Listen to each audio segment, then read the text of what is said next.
Autour de la pause, on va encore dire, puisque avant la pause, on parlait un peu du Mali, on va encore en dire quelques mots en 5 minutes avant de continuer avec la Côte d'Ivoire. Ambroise Ponjo. Oui, je crois qu'aujourd'hui, si l'on exige la démission du président Ibeka, je crois que c'est la barre qui a été mise très haut pour pouvoir aller aux négociations et en tirer profit au niveau du peuple. Je suis d'accord avec toi sur parce ce que plan. je sais que...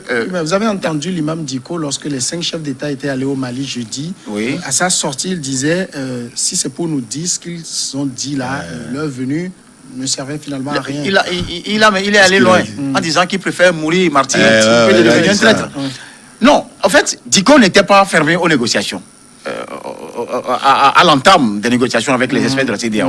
Même à l'arrivée de la CEDEAO, Diko a été permissible, il a été ouvert aux négociations. Mais c'est le fait de ne pas transiger sur ce que les experts ont dit, les brous ont dit avant de partir, et que ce soit le même point qu'on veut imposer à Diko et à son contingent, que Diko ne veut pas. Donc si ça n'est ainsi, nous allons nous radicaliser et exiger maintenant la démission. Et puis puisque, il y a eu mort d'homme également. Oui, puisque les négociations portaient sur la dissolution de l'Assemblée, et comme eux, la CEDEAO disait plutôt de ramener les 30 députés, et que la Cour constitutionnelle, qui devait être démis, qui a vu déjà démissionner le fils je crois le fils du président, non? Il est président de la commission de défense de l'Assemblée. Oui, de l'Assemblée plutôt, il a démissionné. Maintenant, ça fait 3 choses. Nommer un premier ministre qui vient du camp des M5. Dissoudre l'Assemblée pour réorganiser une élection. Il faut préciser qu'ils disent que le Premier ministre ne peut pas être touché. C'est ça. Qui ne peut pas être démis. C'est ça l'exigence. C'est-à-dire que s'il est nommé, Premier ministre de leur rang, mais que le président ne peut pas démettre. Ne peut pas démettre. C'est-à-dire qu'intouchable, un super Premier ministre. Non, ça, je crois que là, il y a un problème. Mon problème aujourd'hui, ma vue sur la chose, la démission de Ibeka, ceux-là qui demandent sa démission savent très bien qu'il ne pouvait pas légalement démissionner. À moins que le monsieur lui-même il démissionne à travers une pression. La pression peut l'amener à céder, comme d'aucuns l'ont fait. Maintenant, s'il faut partager la poire en deux, les propositions de la CEDEAO ne résolvent pas le problème. Même en quittant du contexte malien, que ce soit un autre pays, ce que la CEDEAO vient proposer à minima ne peut jamais répondre à cette foule de manifestants que j'ai vu et à la carrure, au degré de pression, de comment on appelle, le degré de personnalité de la personne de Diko. S'ils veulent satisfaire la rue, qui aujourd'hui bouillonne, et qui, je vous le jure, peut faire partie Ibeka une nuit, sans que la CEDEAO n'intervienne, je vous dis que ils n'ont qu'à juste dissoudre l'Assemblée, prendre un Premier ministre, faire un accord politique, prendre le Premier ministre au sein du M5, dissoudre l'Assemblée et réorganiser d'autres élections législatives et présidentielles. Le président est là, il joue toujours son rôle, mais le fait même de proposer que les opposants prendront quoi, comme un nombre de 30%, tout ça là. 20% pour la société civile et 50% pour la majorité. Ça c'est une résolution de crise, ça. Je dis que la CEDEAO, cette CEDEAO est un machin qui détruit l'Afrique de l'Ouest. Les gens ont beau... Les gens ont beau... Non, il s'agit justement de la CEDEAO. C'est la CEDEAO qui joue le mal jeu, qui ne joue pas franc jeu. Je regrette... C'est pas elle qui provoque les conflits. Le président Boari... Là, il y a un mécanisme de résolution. un mécanisme de résolution. Non, tout ça là qui a installé ça. C'est les mêmes mafias qui ont installé ça. C'est les Nations Unies. Il faut les suivre. Si, par exemple, quand Dimas disait qu'il y a une procédure, que la gestion des conflits, le peuple réclame une chose. Écoutez le peuple. C'est les manifestants. D'accord. C'est le peuple. Chacun a son peuple. Chacun a son peuple. La crainte aussi de la contestation au niveau du Mali, c'est que ce sommet extraordinaire des chefs d'État ne soit en fait qu'un bis repetita de ce que les 5 sont allés dire. Mais Molière dit, je dis toujours la même chose parce que c'est la même chose. Si ce n'est pas la même chose, je ne dirai pas la même chose. C'est parce que c'est ça le canevas qui est décrit, accepté par la communauté internationale. Justement, c'est là où je voudrais contester. On ne peut pas se lever et faire n'importe quoi. On peut pas se lever. On est inscrit, tu sais. C'est des groupes de mafia qui existent. Là, la communauté internationale, il sait. C'est eux qui détruisent le monde. Ambroise, en tant que juriste, sait que ce qu'il dit, il le dit par émotion. Mais la réalité, il n'y a aucune émotion. Est là. Mais la réalité est là, Ambroise. De la légitimité. Il sait bien, très bien, ce qu'on appelle communauté internationale. Ça n'existe comment pas. Ça agit. C'est un groupe de... Non, ça existe. Donc c'est pour dire que quoi? C'est pour dire que ils diront toujours la même chose. Ils réaffirmeront leurs principes. Et je vous dis, s'ils arrivent à faire partie, je ne dis pas que IBK est intouchable, hein, mais s'ils arrivaient, la rue arrivait à le faire, celui qui viendra ne sera pas accepté. Ne sera pas accepté. Et ils vont ce serait une jurisprudence. Non, on peut leur demander de le rappeler. Ça dépend de comment on le fait. Il ne viendra plus. Si les Maliens le font partie par un coup d'État, on demandera qu'ils reviennent. Si on le fait, ça va créer toujours de l'instabilité. Ça veut dire que même l'Occident, qui manipule facilement nos bases ici. On en a fait pour Mugabe. Hein. On a su comment soulever la base pour pouvoir faire tomber Mugabe. Ils en ont fait. Ils en ont l'expertise. Ils ont quoi là? Ça veut dire que... vous êtes content? Non, on n'est pas content. À chaque fois que quelqu'un va aller contre quelqu'un va aller contre les désidératas de l'Occident, mais on manipule la base, on manipule un leader d'opinion, on manipule un leader religieux et on le fait partie. On en a vu avec par le passé les coups d'État qui sont organisés de gauche à droite par nos propres compatriotes, c'est-à-dire les propres Africains, pour faire tomber des chefs d'État africains. Mais quand on vous dit que ces coups d'État sont fomentés depuis les métropoles, vous n'allez pas croire. Vous voyez, non? Donc maintenant que les coups d'État ne sont pas acceptés, qu'est-ce qu'on provoque dans nos pays? C'est le terrorisme, que vous n'êtes pas d'accord avec l'Occident, on vient, on crée des zones de tension un peu partout. Si on veut ouvrir encore cette porte à eux, c'est comme ça se passe chez eux. Pour manipuler les leaders politiques, c'est-à-dire qu'on n'est pas d'accord, on voit un chef d'État vraiment nationaliste qui veut contester un tout petit peu l'Occident, alors on manipule la base, on manipule les leaders religieux pour le faire partir par la rue. Je me dis que il faut craindre tous ces dangers-là avant d'aller. Je suis d'accord qu'Ambroise dise que ils ont placé peut-être la barre très haut pour pouvoir obtenir quelque chose de fondamental, quelque chose de fiable.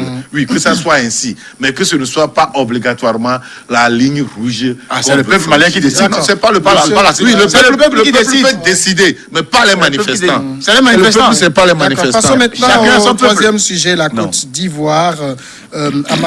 Ahmed Bakayoko qui demande à Alassane Ouattara de se porter candidat alors qu'il était resté discret depuis la disparition du Premier ministre Amadou Gon Coulibaly. Le ministre de la Défense et Premier ministre par intérim Ahmed Bakayoko a donné de la voix samedi dernier au siège du parti à Abidjan lors d'une réunion des cadres et des élus du district de Woroba au nord-ouest du pays. Au nom de ces élus et des militants RHDP de la région, il a demandé avec insistance à Alassane Ouattara de se porter candidat à la présidentielle du 31 octobre 2020 afin de maintenir le climat de paix, de sécurité et de cohésion sociale. Ambroise Konto, j'ai envie de demander en quoi le climat de paix, de sécurité, de cohésion sociale serait menacé si Alassane Ouattara n'était pas candidat?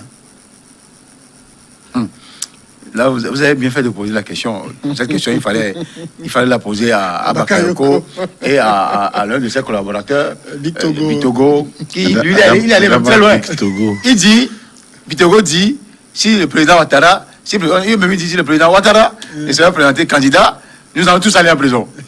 Il a dit ça. Oui. J'ai écouté son interview, mais je n'ai pas écouté en fait, je ne sais pas si c'est lui ou c'est Hachi.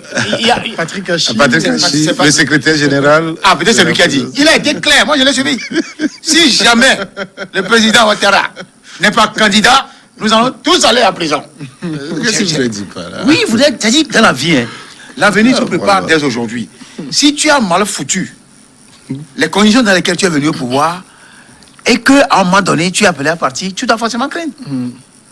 Aller en prison veut dire tout le bordel qu'ils ont eux-mêmes, ils savent avoir foutu. Parce que c'est Gbagbo qui avait gagné les élections en 2010. Ça, tu me le savais. La France a joué un rôle prépondérant avec la complicité des Nations Unies qui ont été emballées dans un sachet pour pouvoir contrebalancer Gbagbo et remettre Ouattara au pouvoir. Ceux qui ne connaissent pas Ouattara, moi j'ai rencontré une journaliste ivoirienne en 2012. Il était réfugié. J'avais fui la Côte d'Ivoire, je l'ai rencontré au Ghana, qui me disait, beaucoup ne connaissent pas Ouattara. Et elle me dit ceci, le jour viendra, vous connaîtrez Ouattara. Vous avez vu comment les arbres, toutes les racines se coupent autour du monsieur? Il a gouverné son pays. Hein. Tout ce qu'il veut, autant de guerres, les gens sont morts. Il a tout fait pour échapper à la mort. Aujourd'hui, il est au perchoir, il est au pouvoir. Mais autre pouvoir, c'est aussi l'avenir des enfants, de sa progéniture, de sa famille politique. C'est la famille politique qui dit, si jamais il n'est pas candidat, nous allons tous en prison. Ce qui veut dire que les Soro, avec comment on appelle, les rebelles de Bouaké sont descendus à travers l'aide des militaires. Des rebelles. Qui a dirigé les rebelles? C'est Soro. Je vais partir par là, c'est Soro. Soro et Ouattara s'entendent aujourd'hui. C'est le jour et la nuit, Soro et Ouattara. Puis, si Soro trouve des armes aujourd'hui, il va éliminer Ouattara. Ça, c'est un. De deux, tout ce que Ouattara a foutu avec le vieux même, Boigny, quand il avait amené du FMI, en tant que directeur du FMI, à la primature, ce qui s'est produit avant que le monsieur ne vienne à la primature, du point de l'ouverture donnée par le président Houphouët Boigny, comme le Gabonais aussi l'avait fait en son temps, pour laisser les étrangers qui sont intelligents, comme les Togolais ont été sollicités en Centrafrique, au Gabon, partout. Ouattara est venu aujourd'hui, il est devenu pratiquement un potentat. Certes, il a construit des routes, tout ça là, mais sur un clientélisme politique qui ne dit pas son nom. Ça, c'est un. Son propre entourage, les gens, ceux-là qui doivent partir par mort sont partis. Ceux-là qui doivent démissionner sont en train de partir. Ceux-là qui veulent eux-mêmes aller à la candidature aussi s'annoncent déjà. Déjà, le monsieur devient solitaire. Il a seulement aujourd'hui le soutien de la France. Et il y a un monsieur dont on ne parle pas trop. C'est le monsieur dont tu viens de parler, Bakayoko. Gon est mort. L'autre il y a un autre qui déclare qu'il sera candidat. Celui-là, l'autre qui dit aussi que Ouattara n'est pas candidat, nous sommes foutus. Maintenant, quel est le rôle, quel rôle joue Bakayoko? Pourquoi Bakayoko n'est pas pressenti même pour être candidat du RHDP? Les jours qui sont devant nous seront déterminants. D'accord, on va suivre la situation. Vous avez dit pourquoi il n'a pas été pressenti pour être candidat. On se rappelle toutes ces pétitions qui circulaient sur les réseaux sociaux. Il a même, avant la réunion de samedi que j'évoquais, il a fait un tweet où il a démenti toutes ces pétitions. Est-ce que vous pensez quand même que ce qui est en train d'être orchestré là, où tout le monde dit il y a des vautours, Ouattara doit être candidat et tout, tout cela se fait à l'insu de Ouattara. De lézard et de vous avez dit orchestré, non? Oui. Donc, alors là, le mot est bien lâché, bien trouvé. Le problème ne se pose pas. C'est bien orchestré par Ouattara lui-même. Ouattara lui-même. Et avec cette pression politique sur les épaules de Bakayoko, vas-y. Va faire la chose parce que tout le monde n'a que le regard tourné vers Bakayoko. Avec la mort de Gon, tout le monde pense que c'est Hachi qui devait aller. Non, Hachi a peur de Bakayoko. Hachi a peur de Bakayoko. Non seulement ça, Hachi est déjà en disgrâce vis-à-vis de Ouattara. Non, l'autre DCI. Oui, voilà. C'est pourquoi je dis qu'il a peur de Bakayoko. Il n'a pas confiance. On n'a pas confiance en lui. Bakayoko est un produit de la rébellion. S'il faut parler au nom de RHDP, c'est Bakayoko. Voilà, Hachi devant Bakayoko. C'est un pur produit de la rébellion. Voilà. Et donc, Bakayoko, tout le poids se repose sur les épaules de Bakayoko. Ben, maintenant, pour donner plus d'envergure à la chose, pour dire que c'est la base réelle qui pousse Ouattara à se présenter, alors là, le sale boulot est confié à Bakayoko. Il a bien fait. Accompli. Il doit le faire. Il le fait contre cœur. Il doit le faire. Et c'est clair qu'il le fait contre cœur. C'est clair. Qui aujourd'hui peut refuser de ne pas être candidat? Mais attends là. C'est clair.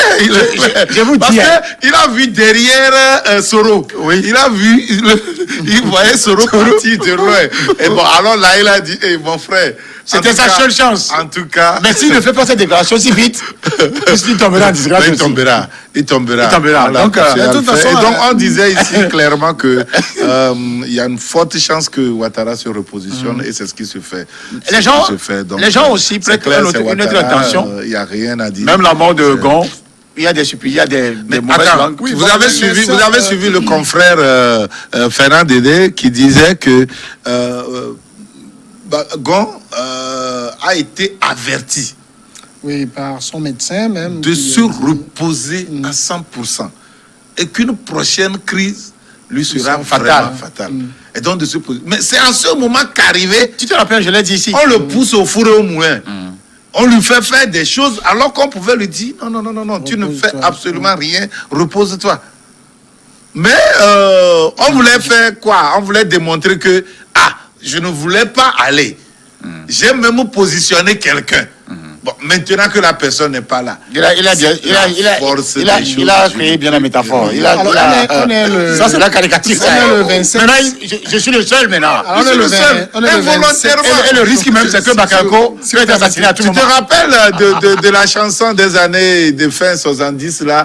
Mille Claudilo, mille Yolo, mille Nouka. Ah, je me rappelle. Je me rappelle. Ça, c'était pour Si les jaloux. Si vous permettez, on va revenir. On est le 27 aujourd'hui. On sait qu'à la fin du mois, on doit connaître le nom de chaque candidat. Du côté du PDCI, le vieux Henri Konan Bédié, il est déjà déclaré. Alassane Ouattara donc n'a plus que quelques jours pour donner ses intentions. Oui, vous savez, il y a des médias qui déjà... quand les médias français... Quand vous suivez nos confrères français, que ce soit les médias de France Monde, faire des analyses, nous sommes tous intelligents. Hein. L'orientation qu'ils donnent à la chose, puisque Ouattara, c'est purement français, c'est un pur produit. Donc, Ouattara, encore président de la Côte d'Ivoire, c'est les intérêts français qui sont d'abord au top, en premier. Tous les intérêts à terre d'abord. Donc, avec Jeune Afrique aussi, qui est appelé à jouer son rôle, Ouattara, il est probable que Ouattara puisse avoir cette lourde responsabilité d'ouvrir sa bouche, de dire que je serai un candidat. Parce que si la honte tuait vraiment en Afrique, si la honte tuait en Afrique de l'Ouest, ce monsieur Niras ne sera pas candidat, quelle que soit la pression qu'il a, que ce soit de la France, que ce soit de ses militants. Parce que la langue, là, ça nous tue. À sa décharge. Le verbe tue. Pour avoir déclaré devant l'Assemblée nationale. Je sais que c'est ce que vous allez dire, mais à la décharge d'Alassane Ouattara, il y a le délai qui est très court aujourd'hui entre le décès de Gon Coulibaly et la désignation du prochain candidat. Est-ce qu'un parti prendra le risque... Avec quel délai on le désigne, lui? Non, lui, il est déjà dans l'arène. Lui, il est déjà dans l'arène. Je comprends, parce que tes questions sont vraiment pertinentes. Mais le contexte ivoirien présume le foutoir dans lequel Ouattara est arrivé au pouvoir. À tout prix, si tu veux à tout prix devenir, avoir un pouvoir, il faut être prêt à assumer le prix. C'est tout comme, on vous dira qu'il y a Dieu ici, il y a le diable ici. Quand le diable te donne ça, tout à l'heure, tu ne ferais pas 2 ans, tout le monde saura qui t'a donné quelque chose. Mais Dieu ne fait pas ça. Ce qui rattrape aujourd'hui Ouattara, c'est ce qu'il a fomenté depuis le début. Je sais que la politique, c'est la ruse. La politique, c'est la roublardise. La politique, c'est tuer pour rester. Je serais à la place de Bakayoko, je craindrais pour ma vie. Je vous le dis honnêtement. À qui vous a dit qu'il ne craint pas pour sa vie? Pourquoi il a fait la déclaration rapidement? Le cas Gon, je l'avais dit, ça fait... On ne peut pas non plus reprocher à Ahmed Bakayoko d'être un militant convaincu et d'être un ouattariste convaincu. Oui. Okay. C'est-à-dire que le monsieur, ce qui me plaît de lui, je l'ai dit tantôt que c'est un pur produit de la rébellion. C'est le seul qui reste dans le cercle fermé qui puisse être candidat à la présidentielle en dehors de Ouattara. Après la mort de Gon et la disgrâce de tout ça. Mais je vous dis aujourd'hui, ce que Ouattara a foutu depuis Gueye, le temps de Gueye, tout ça là, il a échappé à la mort, tout ça. C'est la politique. C'est le destin, il me dira. C'est comme la mort de Nixon. Quand Nixon est décédé, son successeur a dit le destin m'a choisi, les événements font le reste. Et c'est les événements qui ont amené Ouattara. Sauf qu'il a mal au... Il a mal où... Ouattara, c'est lui-même qui les a orchestrés. Oui, là, je suis... C'est-à-dire que... On connaît Ouattara. C'est le vrai farineur même. Oui, merci beaucoup. Tout le monde a la farine. Et lui-même, il va se retrouver de la farine là.